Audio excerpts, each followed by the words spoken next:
নবী আমার হাদিস শরীফে বললেন, সেই জামানায় আখরি জামানায় দেখতে পাওয়া যাবে কিছু দাজ্জাল আর কিছু কায্যাব পৃথিবীর জমিনে ওরা আবির্ভাব হবে।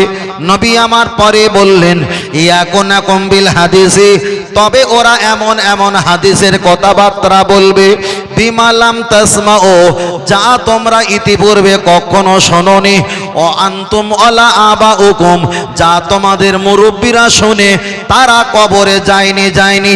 আল্লাহ নবী পরে জবাব দিয়ে বললেন, আনা বারিউম মিনহুম আহুম বারিউনা মিন্নি, তবে হাসরের ময়দানে ওরা আমার কেউ হবে না, আমি রসুল ওদের কেউ হব না। আল্লাহ নবীকে জিজ্ঞাসা করলেন, ইয়া রাসূলুল্লাহ হাবিবাল্লাহ, বাল হুম ইউসাল্লুনা, ওরা তো নামাজ পড়েছে, ওয়ায়াসুবুনা, ওরা তো রোজা পর্যন্ত রেখেছে, ওয়ায়াহুদ্দুনা, ওরা হজ তো পালন করেছে, আপনি কেন তাদের হবেন না, তারা কেন আপনার হবে না, কারণটা কি? নবী আমার হাদিস শরীফে বললেন, লা ইউমিনু, অতক্ষণ পর্যন্ত তোমরা ঈমানদার হতে পারবে না যতক্ষণ না পর্যন্ত মেও আলে দেখি ওয়াও আলা দেখি, তোমার বাপ মায়ের অপেক্ষায়, তোমার সন্তান ছেলে মেয়ের অপেক্ষায়, আম আলা ঘুম, টাকা পয়সা সম্পত্তির অপেক্ষায়, আনফুসা ঘুম, নিজের জীবন জৈবনের অপেক্ষায়, যতদিন আমি মুহাম্মদ সাল্লাম আমাকে বেশি না ভালোবাসতে পারবে ওই ব্যক্তি ঈমানদার হতে পারবে না। তাহলে এক ব্যক্তি নামাজ পড়েছেন আলহামদুলিল্লাহ, এক ব্যক্তি কোরআন পড়েছেন আলহামদুলিল্লাহ, এক ব্যক্তি যাকাত দিয়েছে ভালো, এক ব্যক্তি তেলাওয়াত করেছে ভালো, এক ব্যক্তি কুরবানি দিয়েছে ভালো, এক ব্যক্তি হজ করেছে ভালো, তাহলে এই ব্যক্তির ভিতরে সব ছিল, কিন্তু রসুল বলেছেন, লা ইউমিনু, তোমরা এত গুণ করার পরেও ঈমানদার হতে পারবে না যতক্ষণ না এদের অপেক্ষায় আমাকে বেশি না ভালোবাসতে পারবে। তাহলে এক শ্রেণীর মানুষেরা পৃথিবীতে সব গুণ পালন করে, আর মুহাম্মদ রাসূলুল্লাহ জায়গায় বেরাহমাতে কা ওরা চালিয়ে দিয়ে থাকে। তাহলে এদের ভিতরে সব আছে, নবী নেই, পৃথিবীতে ইসলাম থাকবে কিন্তু ঈমান পাওয়া যাবে না।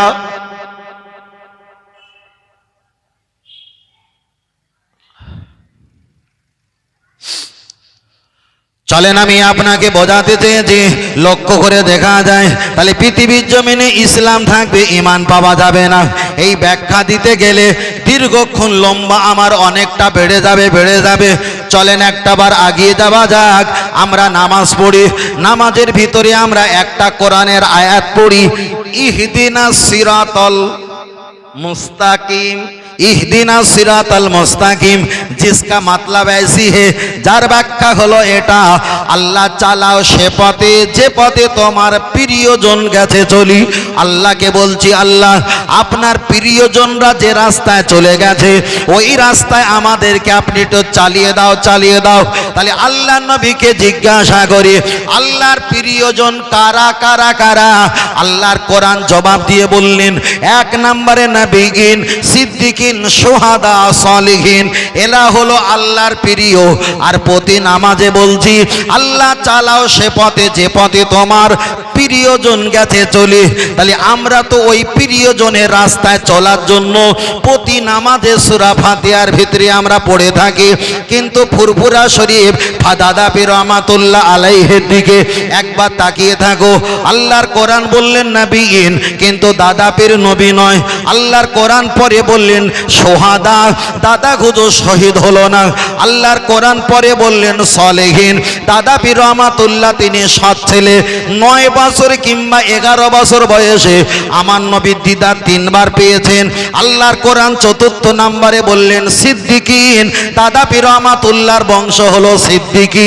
তাহলে নামাজে তো দাঁড়িয়ে বলছি, আল্লাহ চালাও সে পথে যে পথে তোমার প্রিয়জন গেছে চলি। তাহলে একদিকে ওলি আউলিয়া নবী শুহাদা যে রাস্তায় চলেছে সেই রাস্তা যাওয়ার জন্য আল্লাহর কাছে মেসেজ করি, আর নামাজ থেকে বার হয়ে যদি বলি কোন পীর ওলি মুজাদ্দেদ সিদ্দিক আমি মানি না, তাহলে ভাবতে হবে দিনের বেলা বিজেপি আর রাতের বেলা তৃণমূল। বাবু চা দিচ্ছিলেন একটু আগে দেখলাম না, চা দিও না বাবু, চা দিও না। এর ভিতরে তো ঘোড়া টোপ, তো আওয়াজটা এরকম হবে। চেষ্টা করছিলাম যাতে কথাগুলো বুঝতে পারেন। আল্লাহ, চলেন আমি আপনাকে বোঝাতে চেয়েছি, আল্লাহর কোরআন জানিয়ে দিয়েছেন তোমরা কমপক্ষে 4 জনকে তোমরা ভালোবাসবে, আর 4 জনকে যদি তোমরা ভালোবাসতে পারো আল্লাহ তোমাদেরকে জান্নাত দেবে। যদি তোমরা না পারো কমপক্ষে 3 জন, না পারো কমপক্ষে 2 জন, না পারো কমপক্ষে 1 জন, টোটাল 4 জনের ভিতরে 1 জনকে যদি তোমরা ভালো না বাসতে পারো, তার যদি অনুগত্য না করতে পারো, মিনাল খাসিরিন, মিনাল খাসিরিন, তোমরা অবশ্যই ক্ষতিগ্রস্ত জাহান্নামে যাবে। এবার 1 নম্বরে বলল আল্লাহ, নবীগণ তোমরা নবীর কাছে চলে যাও। এখান থেকে নিয়ে আপনাদের সামনাগর থেকে নিয়ে আল্লাহর কাবা বাইতুল্লাহ শরীফ কম বেশি 8,500 কিলোমিটার রাস্তা যাবার মতো আমাদের ক্ষমতা নাই। যদি নাকি আমরা পৌঁছে যাই, তথাপি নবীকে তো আমরা পাবো না। 1,500 বছর আগে নবী আমার বিদায় নিয়ে চলে গেছে। তাহলে আল্লাহর কোরআন বললেন, নবীগণ তোমরা নবীর কাছে পৌঁছে যাও, কিন্তু নবীকে আমরা হারিয়ে ফেলেছি। একটা চলে গেল, বাকি আছে 3। আল্লাহর কোরআন পরে বললেন, শুহাদা যারা শহীদ হয়েছে তাদের কাছে একটা বার চলে যাও। যারা শহীদ হয়েছে ওদের মাজার শরীফ, জান্নাতুল বাকি, জান্নাতুল মুআল্লা, জান্নাতুল খোয়াব, জান্নাতুল ওয়াজিব, জান্নাতুল সুম্মা, এক একটা জায়গা তাদের মাজার শরীফ। সেখানে যাবার মতো আমাদের ক্ষমতা নাই। আর যদি বা যাই তবুও তো কবরে গিয়ে তাদের সঙ্গে কথা বলতে পারবো না। তাহলে নবীকে আমরা হারিয়েছি, আমরা শুহাদাকে হারিয়েছি। আল্লাহর কোরআন বললেন 4 জনের ভিতরে কমপক্ষে 1 জনকে তোমরা খুঁজে পেলে, তার আনুগত্য করলে আল্লাহ আর রসুলের রাস্তা তোমাদের দেখিয়ে দেবে। তাহলে নবীর রাস্তা আমরা পেলাম না, শুহাদার রাস্তা পেলাম না। 3 নাম্বার আল্লাহ বললেন, অসালিহিন যারা সৎ ছেলে তাদের দরবারে একটা বার চলে যাও। আপনি যদি বলেন বিশরে হাফি রহমাতুল্লাহ, বিশরে হাফি উনি প্রথম জীবনে মদখোর আর চুল্লুখোর ছিল, প্রথম জীবনে আল্লাহওয়ালা ছিল না, ওনাকে আমি সরিয়ে দিলাম। আপনি যদি বলেন নিজামউদ্দিন আউলিয়া প্রথম জীবনে হত্যাকারী আর মার্ডারকারী ছিল, ওনাকে আমি মেনে নিতে পারলাম না, ওনাকে আমি ছেড়ে দিলাম। কিন্তু টোটাল বাংলা যা ঘুরে ঘুরে দেখতে পেয়েছি, ফুরফুরার আবু বকর সিদ্দিক রহমাতুল্লাহ আলাইহি, যার বংশটাই ভালো, যার খানদানটাই ভালো, যার মরণ থেকে শেষ পর্যন্ত আল্লাহ আল্লাহ খোদা ভীরতা ছিল, ওই ব্যক্তিকে আমরা সৎ ব্যক্তি পেয়েছি। আল্লাহর কোরআন বললেন, সালিহিন এমন তোমরা সৎ ব্যক্তির কাছে তোমরা পৌঁছে দাও। আল্লাহর কোরআন 4 নম্বরে বললেন, সিদ্দিকিন যারা সত্যবাদী ওদের কাছে একটা বার চলে দাও। আমরা ফুরফুরাকে এই জন্য মানি, বসিরহাট আল্লামা হুজুরকে এই জন্য মানি, ফুরফুরা দাদা হুজুরকে এই জন্য আমরা ভালোবাসি। ফুরফুরা দাদা পীর রহমাতুল্লাহ নবী হতে পারেনি, শুহাদা হতে পারেনি, একদিকে সৎ ব্যক্তি হয়েছে, একদিকে সিদ্দিকিন হয়েছে। আল্লাহ 4টে ভালোবাসতে বলেছিল, তার ভিতরে না পারলে কমপক্ষে একটা, কিন্তু দাদা পীরের ভিতরে 2টো কোয়ালিটি পেয়েছে। একদিকে সালেহিন সৎ ব্যক্তি, অপরদিকে সিদ্দিকিন, তিনি হলো বংশগত সিদ্দিকি। তাই আমরা দাদা পীর রহমাতুল্লাহ আলাইহিকে ভালোবাসি আল্লাহকে পাওয়ার জন্য। তাই বারবার একটাই কথা বলি, আল্লাহর ইবাদত, নবীর মোহাব্বত, কোরআন তেলাওয়াত, মা বাপের খেদমত, মাজার জিয়ারাত, একটাই দল জান্নাত। ওই দলটার নাম হলো আহলে সুন্নাত আল জামাত। আর একটু জোরে হবে না? কেউ যদি বলে ফুরফুরা দাদা পীর রহমাতুল্লাহ আলাইহিকে মানার দলিল কি, পুরো কোরআন থেকে হাদিস থেকে বললে বলে জয়ীফ হাদিস, মারফু হাদিস, মনসুব হাদিস, রোহিত হাদিস, জাল হাদিস, বানোয়াট হাদিস, 1000 রকম ফেঁকড়া বার করতে পারে। কোরআন থেকে বলেছি ফেঁকড়া বার করার কোনো জায়গা নেই। এখানে ছেলেরা কিছু ফুল দিয়েছে, পুষ্প দিয়েছে, কে বলবে হুজুর এগুলো না দিলে তো হতো, এগুলো তো ফজল খরচা। কোরআনে এসছে খোঁজো জিনাতাকুম ইনদা কুল্লি মসজিদিন, তোমরা যেখানে ইবাদত করবে সেখানে তোমরা পরিষ্কার পরিচ্ছন্নতা করো। এখানে ফরজ ইবাদত নাও হতে পারে, ওয়াজিব ইবাদত নাও হতে পারে, সুন্নাত ইবাদত নাও হতে পারে, তবুও তো নফল ইবাদত হচ্ছে, ঠিক না বেঠিক? তাহলে এখানে দেওয়া জায়েজ। হাদিস রাসূল বলেছেন আমি 3টে জিনিসকে পছন্দ করি। 1 নাম্বার হলো বাল্যভূমি সাল্লোনা নামাজ, 2 নাম্বার হলো নারী জাত, তৃতীয় নাম্বার হলো ফুলের খুশবু। বলুন সুবহানাল্লাহ। রসুল পরেই বলেছেন আত্মহুরু শাত্রুল ঈমান, তোমরা পরিষ্কার পরিচ্ছন্নতা থাকবে, ওটাই হলো একটা ঈমানের অংশ। আর একটু জোরে বলেন সুবহানাল্লাহ। তাহলে এক দিক দিয়ে আমরা কোরআন থেকে দলিল পেলাম, অপর দিক থেকে আমরা হাদিস থেকে দলিল পেলাম যে এগুলো খুশবু লাগানো অবশ্যই জায়েজ। কাবা শরীফের ভিতরে যখন সৌদি সরকার লেবার দিয়ে তারা নিজেরা যখন কাবার ভিতরটা পরিষ্কার করে, মদিনা শরীফে সবচাইতে বড় বড় খাজুর গাছের পাতা, চ্যাপটা চ্যাপটা পাতা, তাতে আতর মাখিয়ে কাবা শরীফ ভিতরটা সর্বসময় পরিষ্কার করে মাঝে মধ্যে। আর চত্বরগুলো তো সর্বসময় পরিষ্কার করে, কেন কোরআন বলেছে যেখানে তোমরা ইবাদত করবে সেখানে পরিষ্কার পরিচ্ছন্নতা করবে। জোরে বলেন সুবহানাল্লাহ। তাহলে আমরা এখানে পরিষ্কার পরিচ্ছন্নতা করি, কেন এটাও ইবাদতের জায়গা। ফরজ না হলে তবুও তো নফল, ফরজ না হলে তবুও তো নফল। আল্লাহ তো বলে দেয়নি যে ফরজ নামাজে পরিষ্কার করবা আর নফল নামাজে ময়লা হয়ে থাকবা, এটা তো বলে দেয়নি।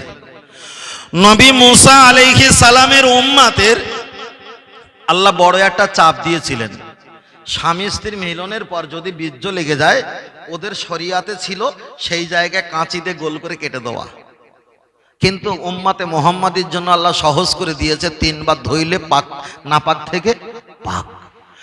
নবী মুসা আলাইহিস সালামের জামানায় আল্লাহ জায়েজ করে দিয়েছিলেন গরুর গোশত খাওয়া জায়েজ, কিন্তু চর্বি খাওয়া হারাম। চর্বি হারাম। আচ্ছা, গোশতের ভিতরে চর্বি বাদ দিলে আর কিছু থাকে বলে মনে হয়? কি একটা কষ্টকর।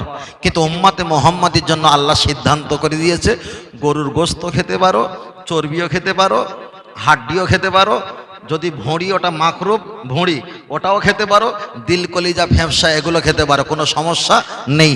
তবে তাকওয়া করার জন্য কলিজা, তাকওয়া করার জন্য ভুঁড়ি সরিয়ে দিতে পারো, তবে খেলে কোনো সমস্যা হবে না।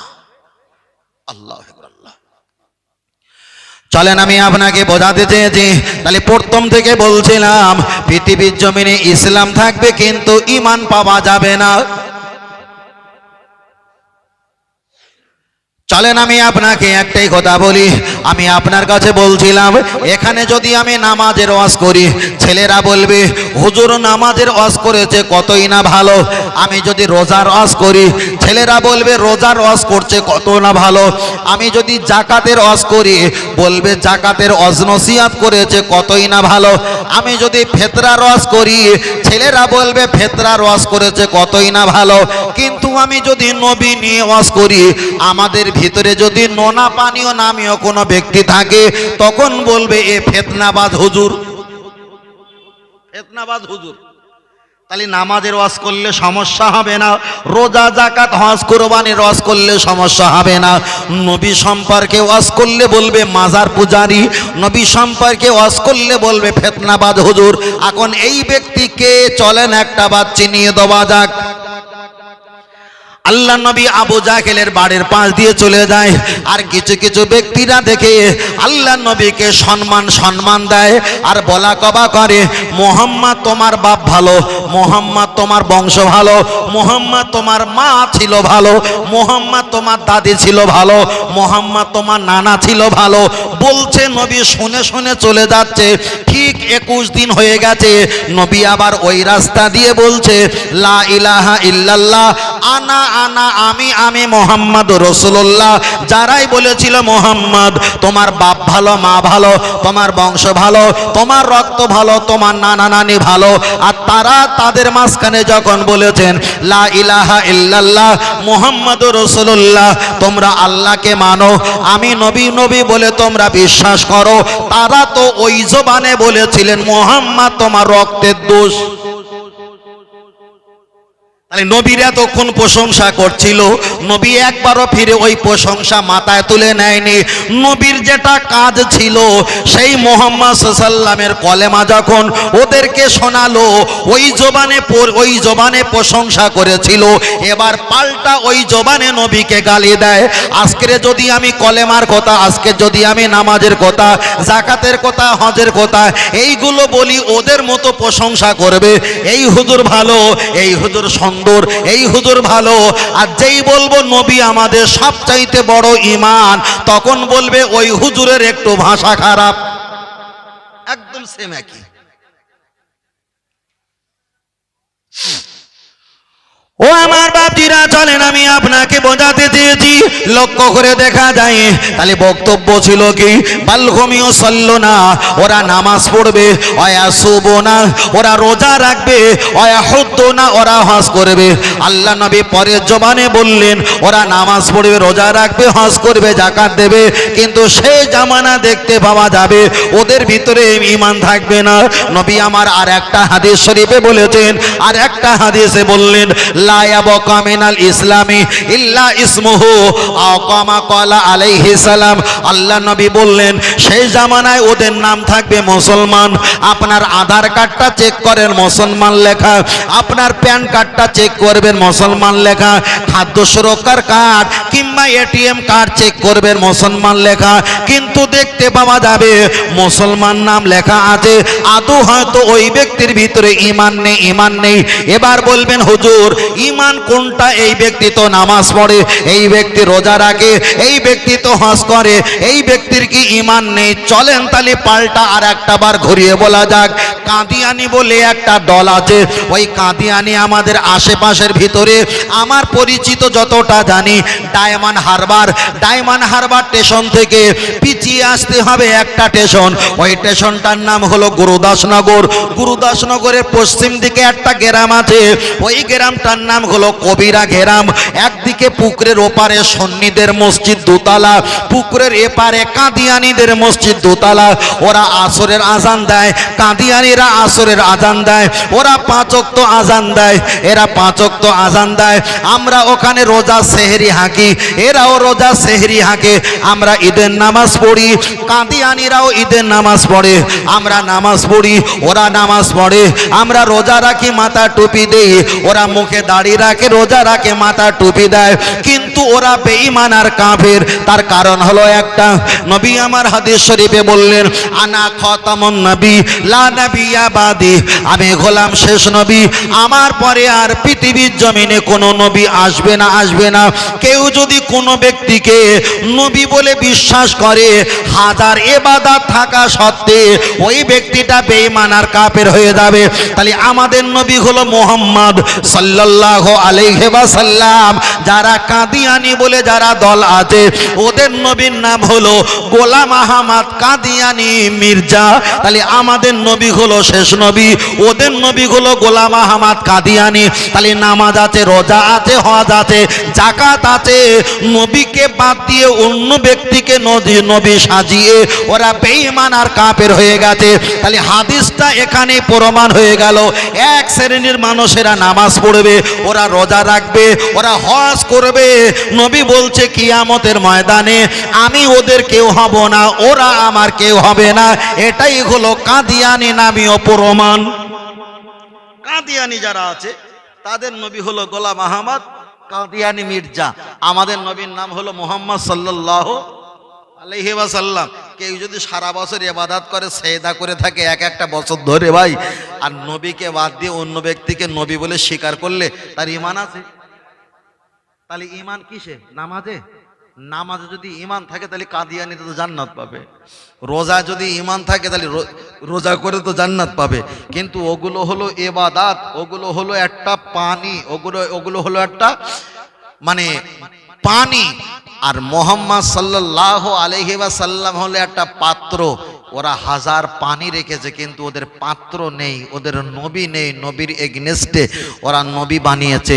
কিন্তু পৃথিবীতে ইসলাম থাকবে, ঈমান থাকবে না, তার একটা সংক্ষিপ্ত কিছু কথা বললাম। সংক্ষিপ্ত কিছু কথা। আমাদের সমাজে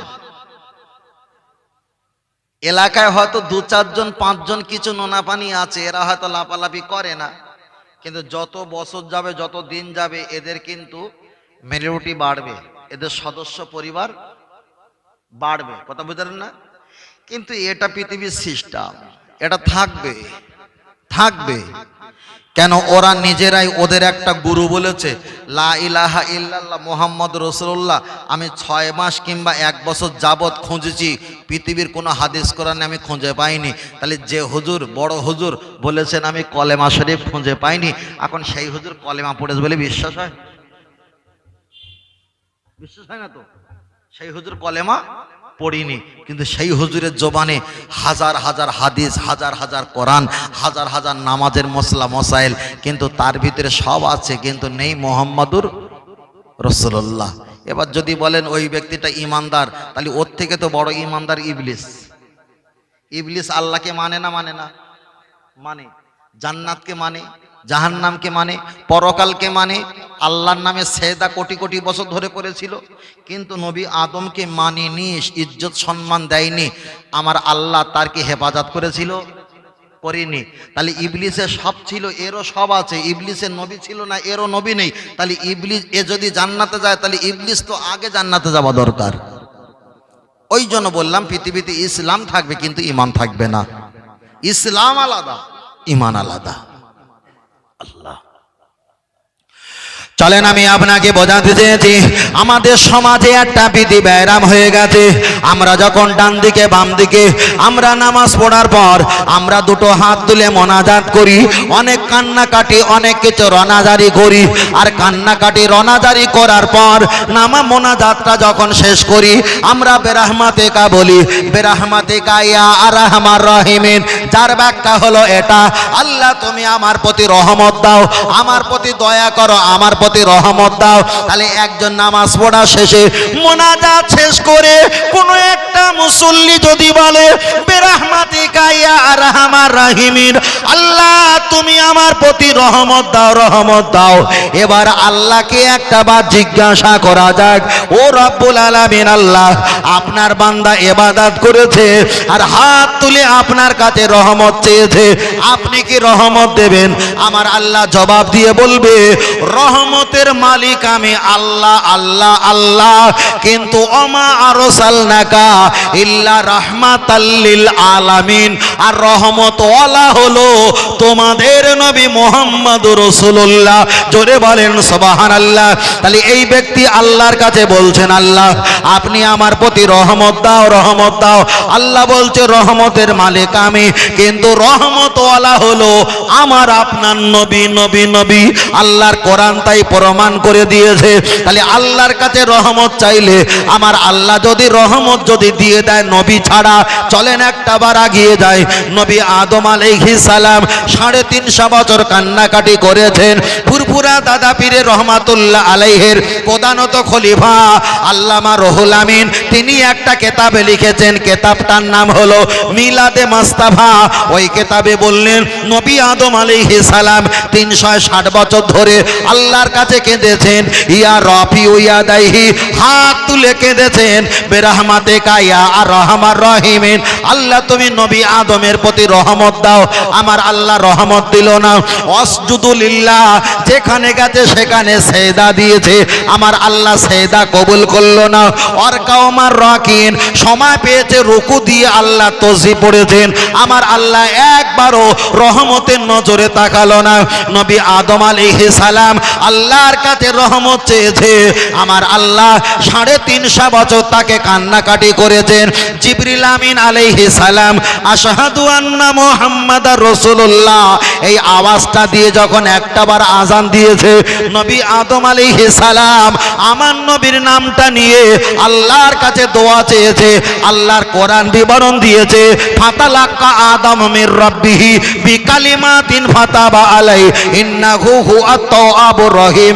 নবী আদম আলাইহিস সালাম 350 বছর ধরে তোমার হুজুরের মতো বেরহমাতিকা 350 বছর বলেছিল, আমার আল্লাহ ঘুরে তাকায়নি। আর যেই মুহাম্মদুর রাসূলুল্লাহ নাম নিয়ে আল্লাহর দরবারে দোয়া চেয়েছেন, আমার আল্লাহ এক মুহূর্তে রহমতের নজর দিয়ে নবী আদমের কান্নাকাটিকে মাফ করে দিয়েছে। আর একটু জোরে হবে না? তাহলে নবী আদম আলাইহিস সালামের ব্যাপারে আমার আপনার নবী একটা হাদিস শরীফ বলেছেন, কুল্লু নবিয়্যিন মাসুম। কুল্লু মানে বহুবচন, মানে সমস্ত, নবিয়্যিন মাসুম সমস্ত নবীরা নিষ্পাপ বেগুনাহ মাসুম। পৃথিবীর নবীর কোনো গোনা নাই, গোনা নাই, গোনা নাই। তাহলে নবী আদম আলাইহিস সালাম তিনি হলো আপনার পিতা, আমারও পিতা। তাহলে তিনি যদি আল্লাহ দরবারে আল্লাহর কাছে যদি 350 বছর চায়, আমার আল্লাহ যদি খালি হাতে ফিরিয়ে দেয়, নবীর ওসিলা যদি আল্লাহ তার হাতটা ভর্তি করে দেয়, এ জাম জামানা যত নামাজে মুসল্লি আছে বেরহমাতে কা পড়ো, আমি পড়তে বারণ করছি না। তোমার বাপ নবী আদম তিনিও 350 বছর বেরহমাতে কা পড়েছিল, আল্লাহ খুশি হয়নি। মুহাম্মদুর রাসূলুল্লাহ যখন বলেছে আল্লাহ খুশি হয়ে তার কান্নাকাটিকে বন্ধ করে দিয়েছেন। তাই ফুরফুরা শরীফে মুজাদ্দিদ জামান পীর আবু বকর সিদ্দিক রহমাতুল্লাহ আলাইহি তিনি আমাদের শিক্ষা দিয়েছে, ইয়া রাফি ইয়াদাইহি, তোমরা যখন হাত তুলে দোয়া চাইবে আর হাজার চাওয়ার পরে মোনাজাত যখন শেষ করবে, অবতাগু ইলাইহিল ওসিলা, খবরদার আমার নবীর ওসিলা দিয়ে দোয়া চাইবে। আর একটু জোরে হবে না? আমি ফের বলছি না যে বেরহমাতেকা বললে গুনাহ হবে, আস্তাগফিরুল্লাহ কথা কখনো বলতে পারবো না, কিন্তু বেরহমাতেকা ইয়া রাহমান রহিমিন আমিও বলি আপনিও বলবেন। কিন্তু রসুলের কাছে গিয়েছিলাম, রসুল বলেছেন সবচাইতে বড় জিকির হলো লা ইলাহা ইল্লাল্লাহু মুহাম্মাদুর রাসূলুল্লাহ। তাহলে যে নবী বড় জিকির বলেছে সেইটা তুমি নিলে না কেন? আর যে নবী বড় ইবাদত বলেছে তুমি নামাজ নিয়েছো, যে নবী বলেছে বড় তেলাওয়াত তুমি কোরআন নিয়েছো, আর বড় জিকিরটা বাদ দিয়েছ কেন? তো নবী মুহাম্মাদের নাম আছে বলে। তাহলে ভাবতে হবে এ মালের ভিতরে ইসলাম আছে কিন্তু ঈমান নেই। নবী মুসা আলাইহিস সালামের উম্মত আবুল হারেসা নবীর মুসার প্রশংসা করছিল, আর আমার নবীর নাম যখন পেয়েছিল সেখানে কলম দিয়ে বুলিয়ে ছিঁড়ে দিয়েছিল। আমার আল্লাহ তাকে গোসাপ বানিয়েছিল, ঠিক না ঠিক? তাহলে এর ভিতরে যদি সামান্য চুল পরিমাণ রিয়া অহংকার থাকে যে আল্লাহ সব করবে মুহাম্মদকে, তাহলে ভাবতে হবে এও কিন্তু হাসরের ময়দানে ঠিক একই পর্যায়ে যাবে। তবে আমাদের নামাজ কম থাকতে পারে, রোজা কম থাকতে পারে, হজ কম থাকতে পারে, যাকাত কম থাকতে পারে, ইলম কম থাকতে পারে, জ্ঞান কম থাকতে পারে, কিন্তু আমাদের নবীর ভালোবাসাটা আল্লাহ করে আমরা জমা রেখেছি। জোরে বলেন সুবহানাল্লাহ। আর একটু জোরে হবে না? আমার কথা বুঝতে পারছেন বাবু? ছোট ছোট করে বলছি, এর পরিবেশ হিসাবে এই ছাড়ার কোনো বিকল্প রাস্তা খুঁজে পাচ্ছি না। চলেন আমি আপনাকে বলছিলাম, তাহলে একদিকে কলেমা শরীফের কথা বলছিলাম, চলেন আগিয়ে যাওয়া যাক। লক্ষ্য করে দেখা যায় ও বাপজিরা, আমরা মোনাজাতের বিষয়টা আপনার কাছে ছোট করে বলেছিলাম। নবী আদম আলাইহিস সালাম এক সময় তিনি পাহাড়ের উপরে বসে আছেন, আল্লাহর কোরআন জানিয়ে দিয়েছেন 30 নম্বর পারা, সূরার নাম সূরা নাবা, অল জিবালা আওতাদা। আমার আল্লাহ কোরআন শরীফে পাহাড়কে জিবালা বলেছেন, অল জিবালা আওতাদা, আমার আল্লাহ পাহাড় বানিয়েছে, আর পাহাড়ের উপরে নবী আদম আলাইহিস সালাম তিনি ওখানে বসে আছেন। জঙ্গলের কিছু হরিণ এসে নবী আদমকে জিজ্ঞাসা করে, আকাইফা হালুকা, ও নবী আদম আলাইহিস সালাম তোমার কি খবর? নবী আদম আলাইহিস সালাম বললেন, আলহামদুলিল্লাহ হালা তৈয়িবুন, আল্লাহ শুকরিয়া, ভালো খবর ভালো খবর। জঙ্গলের প্রাণী আবার জিজ্ঞাসা করে, ও নবী আদম আলাইহিস সালাম তোমার চোখে কেন পানি, একটা বার বর্ণনা করো। নবী আদম বললেন, আল্লাহর ভয়তে, আল্লাহর আযাবের ভয়তে আমার চোখ থেকে পানি জারি হয়ে যায়। যারাই বেরহমাতেকা পড়লো, মুহাম্মদুর রাসূলুল্লাহ পড়লো না, তাদের জন্য সুসংবাদ, একটু অপেক্ষা করো। নবী আদম আলাইহিস সালামের কান্না দেখে জঙ্গলের প্রাণীগুলো তারা কান্নাকাটি করে। ওরা দীর্ঘক্ষণ বসে কান্নাকাটি শুরু করলেন। নবী আদম আলাইহিস সালাম খেলো না, জঙ্গলের হরিণগুলো খেলো না, ইনি কাঁদে, ওনারাও কান্নাকাটি করে। দীর্ঘক্ষণ সময় থাকার পর হরিণগুলো যখন বাড়িতে চলে আসছিল, নবী আদম আলাইহিস সালাম বললেন, ও জঙ্গলের হরিণ, তোমরা আমায় এত ভালোবেসেছিলে, তবে চলে যাবার সময় খালি হাতে তোমরা চলে যাবে না।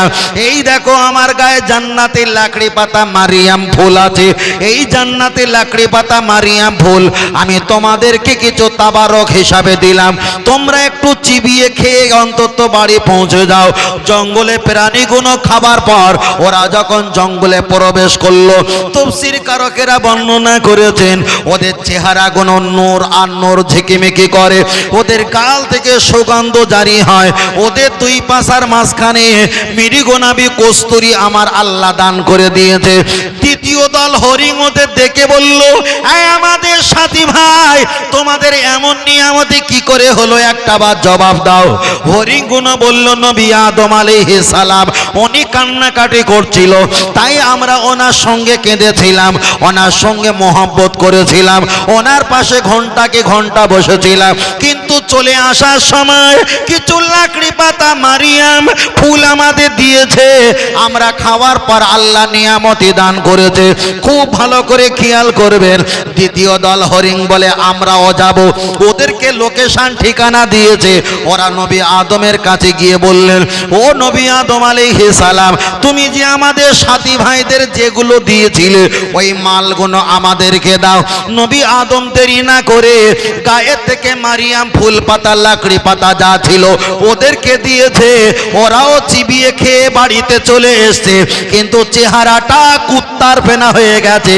তার ব্যাখ্যা হলো এটা, আগে যারা গিয়েছিল এরা মাল নিতে যায়নি, এরা নবীর মোহাব্বতে বসেছিল, নবীর কান্নায় এরা কেঁদেছিল, নবীর মোহাব্বতে এরা সময় দিয়েছিল, কিন্তু চাইতে হয়নি। মোহাব্বত করার বিনিময় ওই লাকড়ি পাতা মারিয়াম ফুলকে আমার আল্লাহ কস্তুরী আর মৃগ নাভি চেহারাটা আল্লাহ উজ্জ্বলতা করে দিয়েছে। তৃতীয় দল যারা গেছে এদের ভিতরে নবীর ভালোবাসা চুল পরিমাণ নেই, তবে মাল নেবার জন্য নবীর কাছে দৌড়ে গেছে। নবীও ওদের লাকড়ি পাতা মারিয়াম ফুল দিয়েছে, ওরাও চিবিয়ে খেয়েছে, চেহারাটা কুত্তার ফেনা হয়ে গেছে। তাহলে যারাই বলে বেরহমাতে কা ইয়া আরহামার রাহিমিন, আল্লাহ তুমি মাল দাও, রহমত দাও, রহমত দাও, ওরাই কিন্তু ফাঁকা হাতে বাড়ি চলে যাবে। আর যারা মুহাম্মদুর রাসূলুল্লাহ বলে, নবীর মোহব্বত অন্তরে ভালোবাসা দেখায়, এরা যদি চাইতে ভুলে যায় নবীর মোহব্বতের কারণে আমার আল্লাহ তাদের দিতে ভুলবে না। আর একটু জোরে ফের বলছি, নবী আদম আলাইহিস সালামের কাছে এনারাও চাইনি, কিন্তু মোহাব্বত করেছিল, ডেকে দিয়েছিল। একটাবার বলেন, কেউ যদি নবীর মোহাব্বত করে, নবী যদি দরুদ সালাম পড়ে, নবী তার কাছে এসে দিদার দেয় না? দেয় না? দেয়। আর কেউ যদি 24 ঘন্টা নবীর গালাগালি দেয়, নবী কি তার কাছে দিদার দেবে? তখন সে বাংলাদেশের একটা হুজুরের কথা আমার খেয়াল পড়ে। বাংলাদেশে এক হুজুর বলছে, স্বপ্নযোগে আমার দাড়জালের সঙ্গে কথা হয়েছে। হ্যাঁ, তুমিও তো দাড়জাল, তা দাড়জালের সঙ্গে কথা হবে না তা কার? সে বলেছে বাংলাদেশে করোনা ভাইরাস আসবে না, তোমরা সব নিশ্চিন্তে থাকো। তাই আমি ভবিষ্যৎবাণী করছি, করোনা ভাইরাস বাংলাদেশে আসবে না। কথা বুঝতে পেরেছেন? আসলে এর ভিতরে লজিক আছে। যদি গুগল ম্যাপ হিসাবে যদি হিসাব করা হয় আর মেশকাতের হাদিস থেকে যদি ভাগ করা হয়, এইটা হলো দক্ষিণ আর এইটা হলো পূর্ব আর এইটা হলো উত্তর। পূর্ব আর উত্তর, তাই তো বাবা? তাই বলছি তো। পূর্ব আর উত্তর এই কোনাকোনি অধিক অংশ খারাপ বার্তা থাকবে। যত দুষ্ট জেন খব্বিশ ভৌতিক যারা তদবির করে তারা ভালো বলতে পারবে, ওদের সব আগাছা কুগাছা ঘর বাড়ি থাকার জায়গা, মিটিং, শহর, মার্কেট সব কিন্তু এই পূর্ব আর উত্তর এই কোনাকোনি। কথা বুঝতে পেরেছেন? তা টোটাল ম্যাপ লোকেশনটা তো পড়ে ওদের ওই সাইডটা অধিকাংশ বেশি, ঠিক পরিবেশ এইটা। তবে এতটুকু বলছি বাবা, আমরা ইন্ডিয়ার মানুষ, আমরা ভারতবর্ষের মানুষ। তবে আমরা ফের বলছি, আমাদের নেকি কম, আমাদের গোনা বেশি, কিন্তু আমাদের নবী মুহাম্মদ সাল্লাল্লাহু আলাইহি ওয়াসাল্লামের মোহাব্বতকে আমরা ভুলিনি। ফের আপনাকে জিজ্ঞাসা করছি, একদিকে গোনাগার, একদিকে বিয়াদব, এদেরকে নিয়ে আল্লাহ দরবার ছেড়ে দিলাম। আল্লাহর কাছে গিয়ে যদি বলা হয়, আল্লাহ একজন বিয়াদব এসেছে আর একজন গোনাগার এসেছে, আপনার কাছে কে দামি? আল্লাহ কি বলবে? গোনাগার ভালো না বিয়াদব ভালো? জি, কনফিউজ। ফের বলছি, আমরা বিয়াদব না গোনাগার? আমরা গোনাগার। আর যারা নবী সম্পর্কে সমালোচনা করে, উঁচু নিচু মন্তব্য করে, তারা হলো বিয়াদব। এবার বলেন, বিয়াদব আল্লাহর কাছে ভালো না গোনাগার আল্লাহর কাছে ভালো? দুটোই তো খারাপ, কিন্তু তবু তো একটু খাওয়ার মতন কিছু আছে।